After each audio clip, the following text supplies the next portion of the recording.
Hey, what's going on, guys? Welcome back. Happy Saturday. So after a very successful very first video to the new tournament, we are going to continue on today with part 2 of round 1 of the My Favorite WWF LJN tournament. So just kind of give you a quick recap before we do pull or draw the names for today's matchups. And it does kind of look like all we're going to do is 4 matchups per video. So looking at just 8 figures, 4 matchups yesterday or in the previous video, 30-minute video. So my goal was to kind of knock out those or keep from putting out those 30 to 45-minute videos and trying to hover around 20 minutes, but I just don't see that happening, guys. And by putting these videos out every single day, I know it's going to be real hard on you guys to kind of keep up every single day, but maybe I'm going to have to put some videos outside of tournament videos out, in between every now and then, just kind of give you time to catch up. But in round 1-1, we saw from the 1J Ruggs, his Tito Santana Strike Force member defeat the gold version or gold variant of the Johnny Valiant. That one came from keep forgetting his name, but I've been calling him Hulk $0125 from Macari. From Wrestling Rider, Macho Man defeated the Earthquake in Red Getup. That's the Natural Disasters version. That one came from Kevin Pelkey directly from Print Fury. That was a resin figure. Original Red SD Jones defeated Original Axe. And from Ram Treasures, their Dino Bravo defeated their own Kerry Von Erich figure. So that is round 1-1. So we are going to draw the names for round 1-2 or round 1 part 2, however you want to look at it, as we try and cut this time down. I want to try and knock off at least 5 minutes in this video. I don't know if it's going to happen, but we'll see. Alright, first matchup is going to feature R&B Greg Valentine. That's Rhythm and Blues Greg Valentine, and he will do battle against Jim Duggan.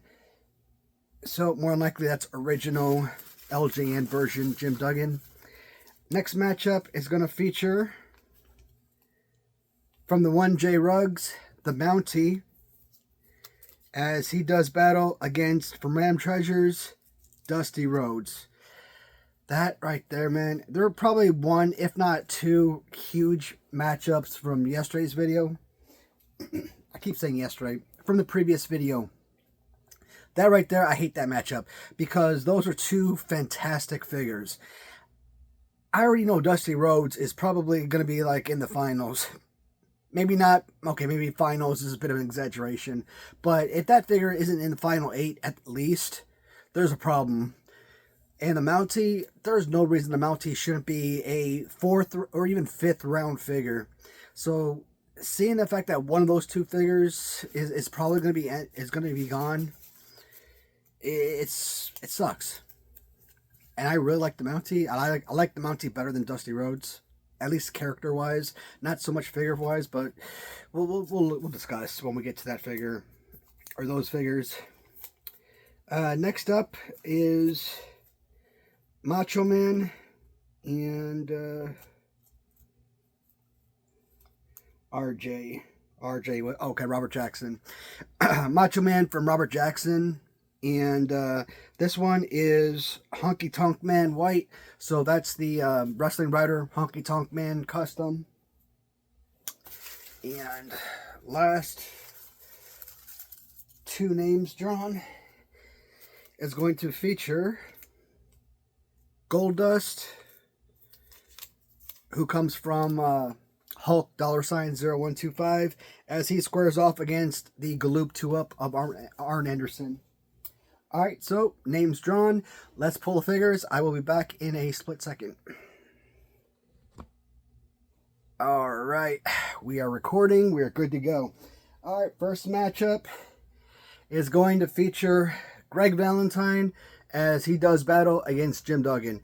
And guys, it is figures like this This is why I really covet doing tournaments, because I love the opportunity to be able to go off and show figures like this off.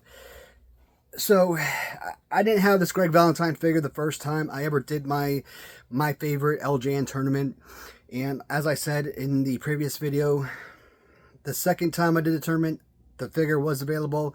And of course, when I was putting original figures against their custom counterparts, whether it was one custom, 10 customs, whatever, I chose the best figure from that group. And of course, one custom, one original, I went with the custom. And I still say, regardless of what figure you're looking at, one character, this is such a great figure. Such a fun figure. Greg Valentine, when I first started collecting LJNs, the figure itself didn't even speak to me. It didn't mean anything to me. It was just a simple figure that I didn't care much about. Very plain. I mean, pose didn't look all that special to me. But obviously, it was a figure I needed to complete the collection, right? So I went out and acquired it. Now, eventually, at some point, when I first started my channel, and I wanted to talk about the figures, and I was doing this tournament, because my first videos I ever made were my favorite LJN tournament. So I wanted to get a feel for the figures, not having them when I was growing up. So I had a few Royal Rumble matches, kind of bounce the figures around, kind of you get that feel. And Greg Valentine easily established himself as one of my most utilized, easily the most utilized figure, and most enjoyable. And that pose I thought was absolute crap. Actually, it turns out to be one of the greatest fighting poses there are. And you see this pose often enough. Greg Valentine with LJN. Barry Windham with Galoob. You see this pose with the Harlem Heat from Original San Francisco. Jerry Saggs with Original San Francisco. So this pose is utilized very often, and it's one of the best. I mean, you would like this arm to be a little bit in, maybe up some, but really solid pose. Great look. And this figure from Hasbro should have been made, but because Honky Tonk Man and Greg Valentine broke up, that tag team, Rhythm and Blues, was no longer in existence. Thus, the Hasbro Rhythm and Blues Greg Valentine was no longer going to be, was never going to be released. Now, it wasn't until about last year when Mattel Retros finally released their iteration of Rhythm and Blues that we finally get a Greg Valentine figure as a Rhythm and Blues member. But the customizer who made this figure, I can't remember who I bought this off of. I'm thinking I got this off Buddy Daly. He's someone who I bought a million things off of eBay. I don't think he's ever a customizer. I think he's just this awesome guy who has these amazing products and great inventory, great selection of collectibles. And I bought a million things off him. And I think this is one of the things I won off of auction, if I'm not mistaken. I could be. So they actually built on a jacket and everything, and it's incredible. What sucks about this particular matchup is Jim Duggan. Jim Duggan, I don't remember where I put him on my list of favorite original LJN figures, but I would have to imagine he's a top 20 figure. If not top 20, at least top 25, right? Not quite an elite figure, which I classify as your top 10 LJNs, but a top tier figure, which I classify as the top between 11 to 25. So this arm right here kind of detracts from the overall playability of the figure, but it's still somewhat serviceable. Very synonymous, very comparable to that of Outback Jack. So Outback Jack, if he's a top 12, top 13, top 15, something like that figure, why would Jim Duggan not be up there as well, right? Very similar poses with the arm up like this and the arm out kind of extended. So, and plus with a 2x4 accessory, it's kind of necessary. Kind of rests on the shoulder a little bit. So I understand the poses, and like I said, it's just a really fun and easy figure to work with. Color scheme wise, I'm used to the blue trunks and black boots that you get from Hasbro. So another customizable figure. Love Jim Duggan LJN original figure. I got a ton of customs of this figure as well. Perfect figure in my opinion. Among, well, maybe not perfect, but out of a scale of 10, 8 out of 10, 9.1 out of 10, what have you. And Jim Duggan, probably one of my top 10 all-time favorite characters. Not necessarily a top 10 favorite wrestler or performer, but character-wise, yeah. You think all-American characters? Who do you put in the top 3? You might have Hulk Hogan there, okay. But if Jim Duggan isn't number 1, he's at least number 2. If not number 2, he's got to be number 3. Because, I mean, who else out there is better than Jim Duggan, right? So, Sergeant Slaughter, possibly. But in this case, it's a no-brainer for me. I think Greg Valentine, pose-wise, outfit-wise, the overall quality is just far superior. Not to take anything away from Jim Duggan. In my opinion, in a tournament like this should be, out of 7 rounds, this should be a minimum. Bare minimum, a 5th round figure. And losing guys like this in round 1, it sucks. What I really want to do is, I want to put your absolute horrible figures, your worst figures imaginable, and put them against the figures, you know, that should be in round 2. That way, the best figures that should be in round 2 are in round 2, but that's not always the case. So, now the one matchup in this video that I'm not happy about is Dusty Rhodes versus the Mountie, because these are both premier figures. And I want to talk about the Mountie because the Mountie is one of those figures that you don't see a lot of people. I'm just kind of leaning forward on this chair here. You don't see a lot of people creating a Mountie figure. And that's a darn shame, because I love the Hasbro Mountie. Jacques Rougeau doesn't get a lot of appreciation, but maybe not, probably not the most coveted Intercontinental Champion ever. But shoot, man, the Quebecers, why not? I mean, the whole Canadian police officer look, I think it works. I mean, if you love the Big Boss Man and you think that the whole prison guard outfit works, why not? Sometimes it just works with you, with the police officers and the prison guards and SWAT officers like Big Boss Man, etc. Just like the military members, Kirchner and Sergeant Slaughter. But yeah, the only downside with figures like Goldust and the Mountie and Sergeant Slaughter is that a lot of people utilize a Nikolai Volkov figure. Now, sometimes they do a really good job and they kind of shave down the back and the shoulders. So you don't got like this big hump in the back and shoulder area, which is nice. So, and you guys already know, Nikolai Volkov, the first LJN I ever owned. So that figure meant a lot to me. And until I started building up my collection, Nikolai Volkov was like my 4th favorite LJN for like the longest time. And then eventually he fell off, I think fell off the top 10 and eventually was like in the top 15 or something. But still, one of my favorite figures. Only downside for Nikolai was the hands, right? Small hands with small forearms, whatnot. But the Volkov figure overall was fantastic. And creating the Mountie, getting the Mountie out of this, insane. I think a little too cartoony, sure. But I think John, when he made this figure, the one J Ruggs, I think he did an absolutely phenomenal job. I think from John Ruggiero, among all the figures I got from him, this might be one of my absolute favorites. It might be my absolute favorite. The downside. He's going against possibly Ram Charger's best figure. Now, when I did the My Favorite Random Treasures tournament, I think that's what it was. Because in early 2024, I was thinking it was actually 2023, but all these freaking tournaments, they kind of bleeding together. I know I was doing like a Hasbro tournament, and then I was doing a tag team tournament, and I had just completed another LJN tournament prior to those, and I had done a Remco tournament. But man, I was just prior, I think at the beginning of this year, I was doing a manager tournament. I was doing a Ram Treasures tournament. Oh man, I couldn't remember what the last tournament I worked on, but I think Ram Treasures tournament was the last one. And there were probably 5 or 6 figures.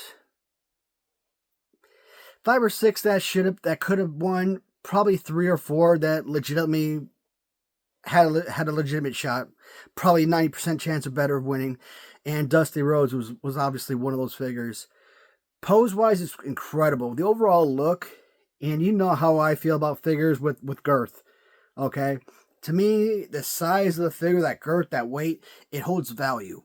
That's why I love the Yokozuna Hasbro and the Mabel from Grapplers and Gimmicks. Okay, I love those big, hefty figures. When you start getting figures like Hercules from Zombie Sailors or Ric Flair from Hasbro, and you get these little tiny thin waists, I'm like, it's trash to me. It's unrealistic and it's super thin. It's just no, I don't like that. I like the big guys. As much as I covet the Mountie and the utilization of a Nikolai Volkov, Dusty Rhodes is an absolute legend. You talk about legendary families. The Von Erichs are a legendary family. The DiBiase's are a legendary family. The Harts are a legendary family. Okay, the Rhodes are probably one of our.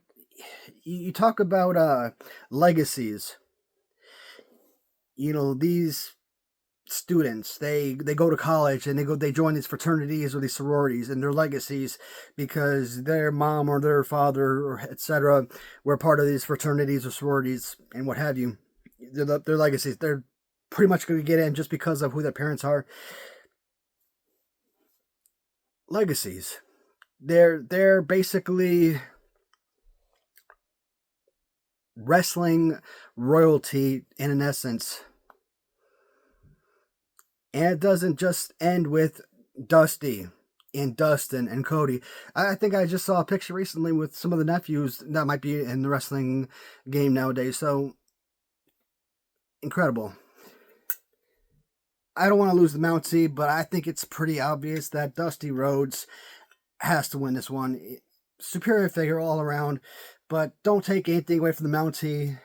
If I had to look at figures that I want to see move on to round 2, and I had to come back and look at all the figures that were removed from competition, that's probably be one of the very first figures I go to add back into the competition. And depending on the numbers that I have left over, if I have an odd number, I might just do that. The next matchup is going to feature from Wrestling Writer, the Honky Tonk Man, as he does battle against Robert Jackson's Macho Man. So we will start with Honky Tonk Man. Paint-wise on this is actually pretty solid. Honky Tonk Man, I said it before. Guys like Honky Tonk Man, and we're looking at LJNs now. I'm not going to include Hasbro or anything like that, but I love figures that come with accessories, clothing accessories built on, because a lot of the time, if you just look at a figure and all he's wearing is shorts and boots, trunks and boots, or look at like Ricky Steamboat with just black pants, something like that. It's very simple, very plain. But when you get the Ted DiBiase's and the $1 Million Mans and the Honky Tonk Mans, those clothing accessories add value because it gives you that extra graphics and detail to the figure. Now, if you look at someone like Harley Race with the hand positioning pose, it could be one of the worst figures ever made. But because he's got that built-on jacket, it adds that extra detail. And now, instead of being the worst figure in the entire line, he's probably like number 60 or so. Maybe even number 50. Even better than that, probably in the 40s. And it's all because of a simple detail of adding a jacket.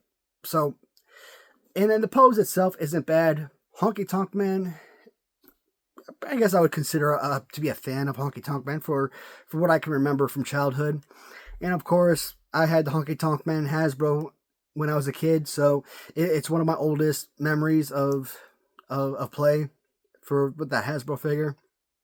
And that Hasbro figure to this day is probably one of my top 10 favorite figures. play pose, accessory, design wise with the jumpsuit and everything. So from Wrestling Ride, we already had a Macho Man similar to this. So do I want to put another Macho Man that's basically the exact same figure? Now I could say it's two different customizers and very minute changes here and there. So look at something like the stencils. Well, with the stencils, the kind of overall paint scheme throughout, the crown that's actually not destroyed. In terms of value, yes, Honky Tonk Man is a more valuable figure than Macho Man. But we're not talking value here. So if Honky Tonk Man's like a $70 figure, let's say, and Macho Man's like a $15 figure, that should play absolutely no role in my choice. This is actually, I thought this might have been a little bit easier decision, but it really isn't.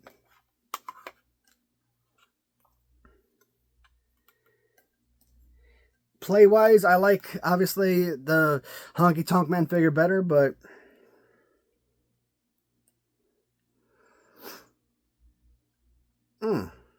I don't know. I think I'm going to go with Macho Man on this one. I think I just like the design of what Rob did with this figure overall. Plus, what kind of kills this one for me, this is one of those figures that I bought from Eric like in January of 2023. Like he had already completed it. It was finished. And he was going to get ready to put it on eBay, and I told him, hey, he asked me if I wanted it. I'm like, yeah, sure. I bought it for my PayPal and the money. And after months and months and months of 2024, of like, hey, can you send me something? Finally, he sent me a box, and finally, this was part of it. So, a figure that was already complete. I'm not even talking about needing to customize it. He could have sent me this figure anytime over the last year and a half, and it took him that long. No, it's one of the reasons why I kind of like, why I'm looking at a lot of these Wrestling Rider figures, and why I'm kind of like not so as enthralled or enthusiastic about them as I once was, is because the figures shouldn't have to do with the personality of the person that you bought them from, but I would be lying again if I said that doesn't impact my decision a little bit. So, and I don't think he watches my channel, so I don't think he's going to really have a problem with what I'm saying. Well, I'm sure he's going to have a problem, but you know, hey bud, you screwed me. What else can I say on that one, you know? All right, let's get back to the fun stuff and stop complaining, right? Who did I choose? Oh, I chose Macho Man. I can't even remember who I selected. Last matchup is gonna be... I didn't forget who I chose. Macho Man. Arn Anderson versus Goldust. So Goldust is... I got ghosts in my room, I swear to God. Goldust is one of those guys that I actually saw multiple people with actually selling this particular figure. And hell, I think even Eric had this figure at one point that he was selling. And I don't think I knew him when he was selling this, or if I did, it wasn't something I picked up or knew he had available. Otherwise, this was something I probably would have bought from him a while ago. But I found this on Mercari through Hulk $0125, and it was one of the more important figures for pickup. When I talk about the Nikolai Volkov figures, I think Mountie was an absolute necessity. I think Goldust is an absolute necessity. When I talk about important characters that I love to see as LJN, yes, I always talk about Yokozuna. I still have not gotten Yokozuna yet. I want that figure so badly. We finally got the rockers from Random Treasures, which is amazing. But getting guys like Demolition Crush, which we got from Random Treasures, fantastic, great. But then the Mountie was a nice pickup. Goldust, I think, was an absolute necessity. I would love to see Diesel. Okay, I talked about Max Moon, something like that, right? I want to see someone with color and design, some kind of flashiness to the design.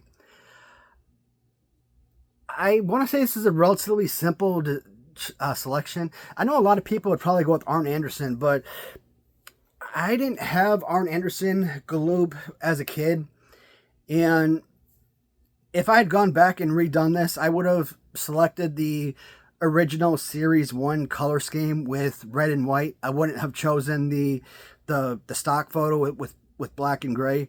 I don't like this color. Well, I don't hate it, but I prefer to have the actual Galoob colors, you know.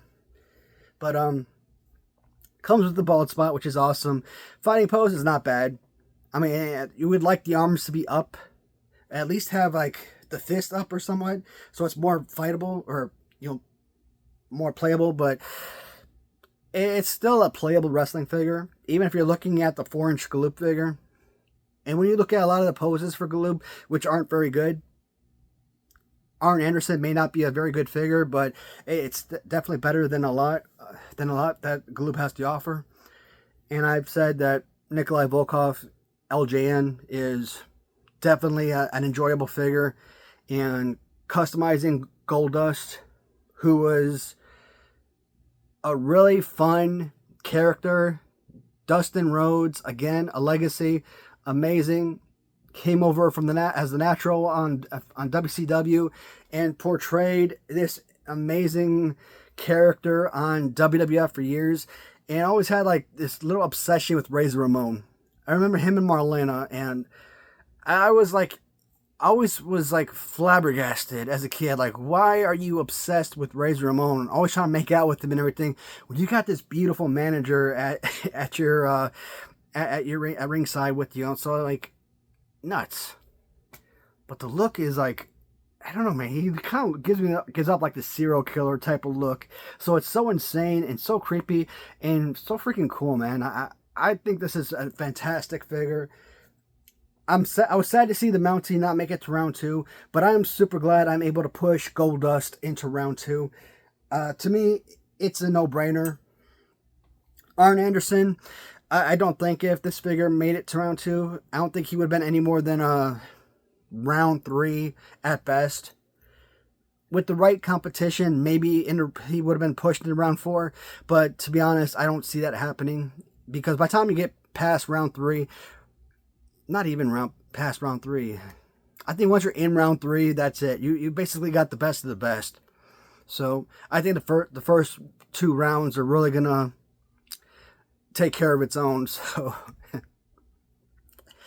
good figure. Again, it's okay play wise, and overall look matches up really well with the Galoob. So Random Treasures, they do an excellent job with their 2-ups of the Galoob line. So, and it's one of those reasons why I'm always excited to pick up new Galoob 2-ups from them, because that is one area where I think they really excel. But that takes care of video number 2, or we call it round 1 part 2, round 1 episode 2, or we just simply call it round 1-2, what have you. And we got ourselves another 30-minute episode, so I kind of feel like 4 matchups, every episode is kind of going to be about 30 minutes. So, and I think it's going to be really hard to kind of cut it down to 20 minutes. So, I think 30 minutes is going to be about average. Hopefully, you guys are enjoying the tournament thus far, and let me know what you guys think. Other than that, guys, thank you as always for watching, and until next time. Goodbye, everybody.